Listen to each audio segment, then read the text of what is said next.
to make it to the Stanley Cup final 3 seasons in a row, then to win it last year in 7 games. That was incredible enough of a feat as it is. As Mike Cunha was saying, in a salary cap sport, it's hard to keep these players together and to keep the big stars and the best players on one team to continue to work towards one goal. But they did it once again this season, going back to back. We were just hearing from Evan Rodriguez and his kids celebrating a birthday tonight with dad winning yet another Stanley Cup. His little one turning 5 years old. I think for his 6th birthday, he wants another cup. He wants dad to do it all over again.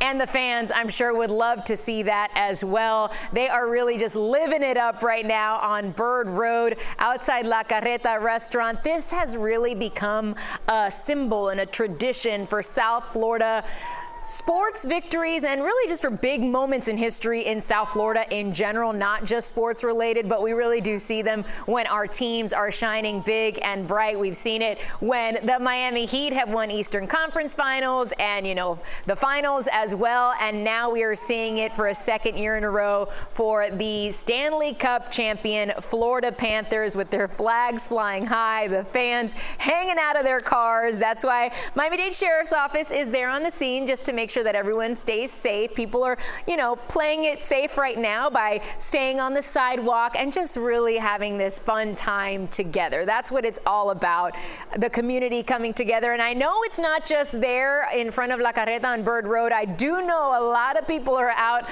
on 49th Street in Hialeah as well. That is typically another gathering spot for fans. Not quite a sweep. Looks like that guy's trying to sweep with that palm frond there. Wasn't a sweep. It happened in 6 games, but hey, we will take it. It beats having to go back to Edmonton, Canada, all across the country. Such a long trek for these players, and of course for our crews with CBS Miami, who have been covering this from the very beginning of the playoffs. No Game 7 here. They wrap it up in Game 6 on this Tuesday night, now Monday morning, and who knows when these celebrations will end. I know Mike and Samantha were asking the players, hey, you know, where are you going to celebrate tonight? They were playing it coy, not giving too many details, but if last year is any indication, maybe we'll see some of the players and the Stanley Cup at the Elbow Room in Fort Lauderdale. We did have Chopper 4 over there a short time ago, and the crowds were already, you know, building up. They were thick and they were excited, and maybe hoping to catch a